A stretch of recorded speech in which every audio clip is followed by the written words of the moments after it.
রাজু, ফজলু, বক্কর, রহিম এদের নেতৃত্বে ৫-৭ জন এসে টোল ঘরে প্রথম অবস্থায় যারা চাঁদা চায় সেটা দিতে অস্বীকৃতি করার কারণে সেখানে একটু কথা কাটাকাটি হয়। পরবর্তীতে তারা শাসায় চলে যায় যে আমরা দেখব তোদেরকে।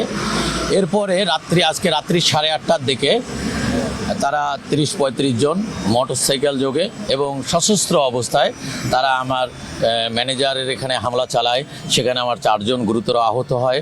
আমার ম্যানেজার গুরুতর আহত হয়ে কাউনিয়া হাসপাতাল থেকে রংপুর মেডিকেল কলেজ হাসপাতালে অলরেডি উন্নত চিকিৎসার জন্য পাঠানো হয়েছে। তার গুরুতর অবস্থা তার। এবং যখন ম্যানেজারকে মারধর করে তার রুমে, যে রুমে আমাদের ক্যাশ থাকে, সেই রুমে প্রবেশ করে মারধর করে তাকে মাটিতে ফেলে দিয়ে আহত করে আমাদের গতকালকের 5,80,000 টাকা এবং আজকের সর্বমোট প্রায় 14 লক্ষ টাকা তারা লুট করে নিয়ে যায়। আমরা এর সুষ্ঠু তদন্ত চাই। এই রাজু, ফজলু, রহিম, বক্কর এরা যে এই সন্ত্রাসীগণ, এদের অবিলম্বে গ্রেপ্তার করে আইনের আওতায় আনার জন্য। এরা আসলে কারা এটা আমরা জানি। এরা সন্ত্রাসী, মাদক সেবনকারী।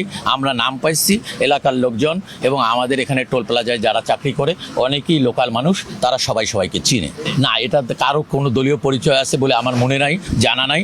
যদি কারো দলীয় পরিচয় থাকে আমরা বলতে চাই এখানে বিএনপি, আওয়ামী লীগ, জামাত আমরা এভাবে দেখার কোনো সুযোগ নাই। এখানে সন্ত্রাসীর কোনো দল নাই। সন্ত্রাসী, চাঁদাবাজের কোনো দল নাই।